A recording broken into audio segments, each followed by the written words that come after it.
the lesson of today while calling people onto the path of Allah subhanahu wa ta'ala. Sheikh Ibn Abdul made mention of 4 things that are obligatory upon every believer. One, he said al-ilm, that every Muslim should seek for knowledge. And he defined what that knowledge is. That knowledge is ma'rifatullah, knowing Allah subhanahu wa ta'ala, knowing his messenger, knowing his religion, bil adillah, with evidences. That is, it must be backed with knowledge. Secondly, he said, when you acquire this knowledge, al-amalu bi, you work with the knowledge, act upon the knowledge, act on it. Thirdly, ad-da'watu ilay. He said, you do not only seek for knowledge and act on it to benefit yourself, you extend it to others. That is the Islamic spirit. If you believe that what you are upon is good, then call others onto it. Then he said, ad-da'watu ilay. Then the 4th is what we are on. As-sabru ala al-adha fi, patience on the harm that will come your way in calling people onto the path of Allah, because there is no way you will escape this harm. Whether people are going to insult you or people are going to harm you physically. The Prophet ﷺ faced the two. He was insulted, he was called Majnun, a madman. He was called a poet, a musician. He was also called what? A magician, a fortune teller. No name the Prophet wasn't called, a derogatory name. But the Prophet ﷺ was patient over that, because he was calling them onto the path of Allah subhanahu wa ta'ala. So the essence of it is that as long as we are seeking for the pleasure of Allah in calling people onto the path of Allah, then whatever harm comes our way in doing that, we should be patient over it. And that patience will pay. The Prophet ﷺ was patient and he was successful in his call. Had it not been because of patience, perhaps he wouldn't have been successful. So the Prophet was not a reactionary leader, he was a responsive leader. And I've said this in some of my articles also. And we as Muslims, we should not be reactionaries. We should respond, because there is a difference between reacting and responding. Someone insults you, you react by insulting him back. That is reaction. Someone insults you, you sit down. Say, if I insult him back, I'm putting my integrity on the line. Or if I leave him with this insult and this defamation of character, then my integrity will be tarnished. One of the two. So I need to respond. Because if I keep quiet, someone is saying that you did this and you didn't do it. If I keep quiet, your image will be tarnished. Then you respond. But because someone is saying, you have been reactionary. Kabashi. Response in this aspect is to keep quiet. You have responded to him through silence. Through silence. So we said, when you are calling people onto the path of Allah, you have to be patient in doing so. And you know, a lot of people, like Sheikh Fawzan ibn Fawzan said, a lot of people, they like misguidance. People are given to misguidance. People don't like good. Allah subhanahu wa ta'ala said, وَإِن تُطِعْ أَكْثَرَ مَنْ فِي الْأَرْضِ يُضِلُّوكَ عَنْ سَبِيلِ اللَّهِ يَتَّبِعُونَ إِلَّا الظَّنَّ وَإِنْهُمْ لَا يَخْرُصُونَ. Allah said, if you follow majority of people on the face of earth, they will mislead you away from the path of Allah. Again, in Surah Yusuf, Allah subhanahu wa ta'ala said, Wallahi, a lot of people, you will not find them believing in Allah illa wa hum mushrikun, except that they are mushrik. So majority of people, I made mention of the dua of Sheikh Shuraim of Makkah, the Imam of Haram. He used to ask Allah to include him among the few. Do you know why? Because most at times when Allah makes mention of majority in the Quran, it's always in the negative connotation. أَكْثَرُهُمْ لَا يَعْقِلُونَ أَكْثَرُهُمْ لَا يُؤْمِنُونَ. Majority of them do not reflect, they don't think. Majority of them do not believe. But Allah said, for example, where Allah uses the word few, Allah said in Surah As-Sad, Quran chapter 38, وَإِنَّ كَثِيرًا مِنَ الْخُلَطَاءِ لَا يَبْغِي بَعْضُهُمْ عَلَى بَعْضٍ إِلَّا الَّذِينَ آمَنُوا وَقَلِيلٌ مَعُهُمْ. Qalil. Allah said, وَإِنَّ كَثِيرًا, majority of partners. Al-Khulata, Imam al-Baghawi in his tafsir, he said Ash-Shuraka, partners, business partners. We are into business. Allah said, Allah is saying, I told some of my, I said, I'm putting this ayah in the back of in my office to remind myself, because you're always in partnership with people.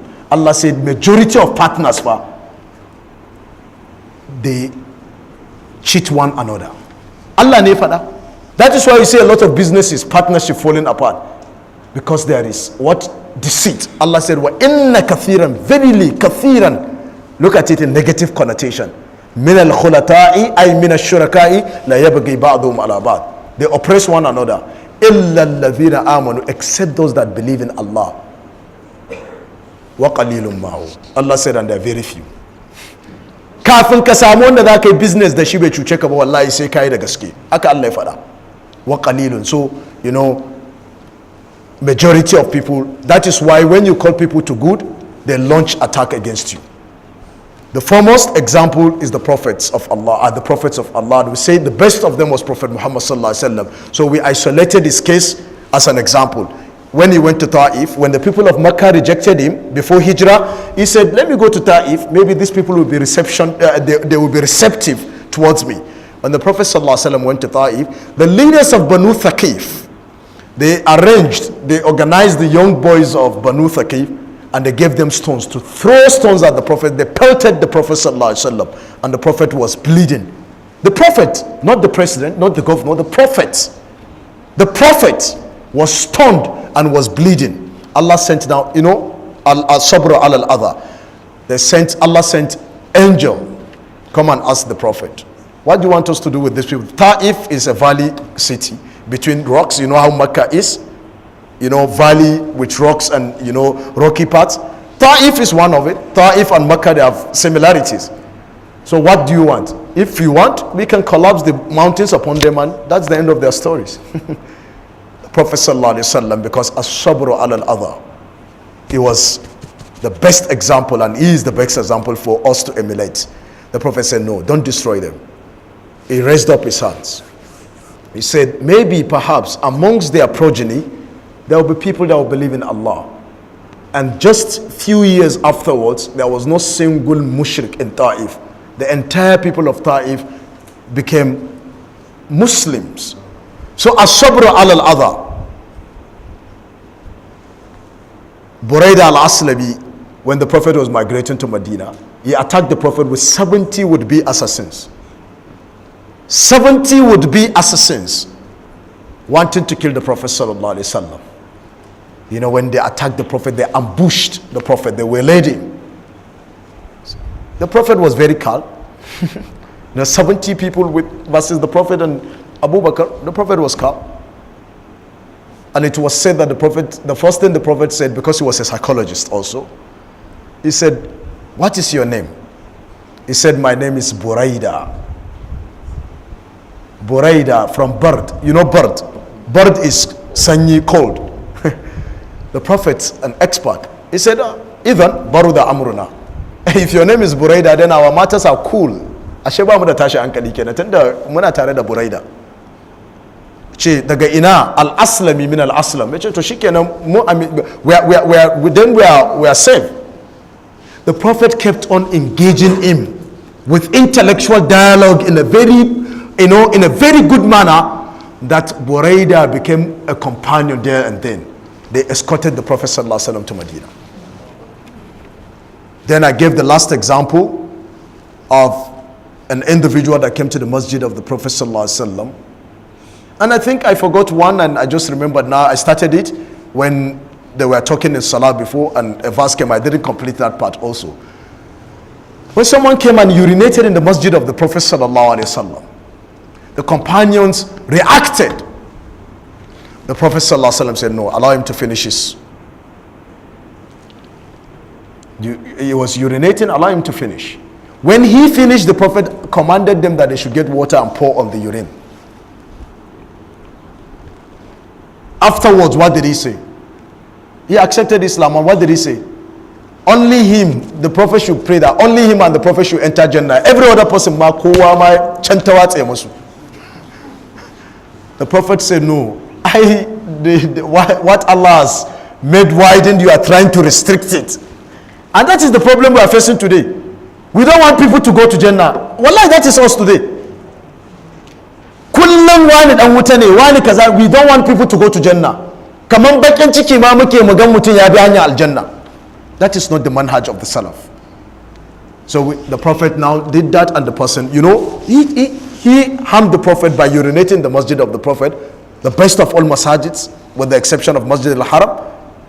Yet someone came, even in this masjid, wallahi, wear your shoe. Is it not sunnah to pray with your shoe? Wear your shoe and enter this masjid now. Amir will caution you. Malan Jafar said, someone has spent money to put tiles in this masjid. Kace zaka kai kace sunna zaka shigo musu da ta ce kaga suka yi ma duka kai ne baka san da zaka yi sunna ba. So you understand? Here today in your masjid, but in the masjid of the Prophet. So the Prophet was very, it was patient over all these things. Then the last one was when, they were talking in the salah before. Then Allah revealed the verse that you should not talk again when praying. But the companion didn't know. Then he sneezed. What do you say when you sneeze? Alhamdulillah. Then the other person says, Yarhamukallah. Then he sneezed and he said, Alhamdulillah. And they started looking at him. Because it is haram to speak in salah. But previously it was allowed to speak in salah. Like I gave example, you just join salah. Please, are we in the second or the third rakah? I said third rakah. Okay, thank you. Then he continued following the imam. As a way of example. But when this person did, he said the companions were looking at me. And he didn't even keep quiet again. He said, Ma sha'anukum tanzuruna ilay. What is your problem? Why are you all looking at me? He kept talking in the salah. He said, Wallahi, when the Prophet ﷺ finished praying, the Prophet called me calmly. He said, come. Subsequently, a verse came that Allah subhanahu wa ta'ala forbade speaking in salah. So henceforth, don't speak in salah. He said he never reprimanded me. He corrected me in such a gentle manner that I've never seen a tutor like the Prophet sallallahu alaihi wasallam before and after him. There was never, and there will never be a tutor like him. Gentleness in calling people and being patient over that. So that in essence was what we discussed, and we said inshallah next week we're going to continue because it has connotation with what the Sheikh said. Wal Asr, he made reference to the verse of the Quran, a chapter of the Quran, Surah Al Asr, and we said all these four things that he made mention of in this first part of his kitab, they are captured in Surah Al Asr. So Surah Al Asr is a summary, is the synopsis of all these four things that we have been discussing for the past 7 weeks.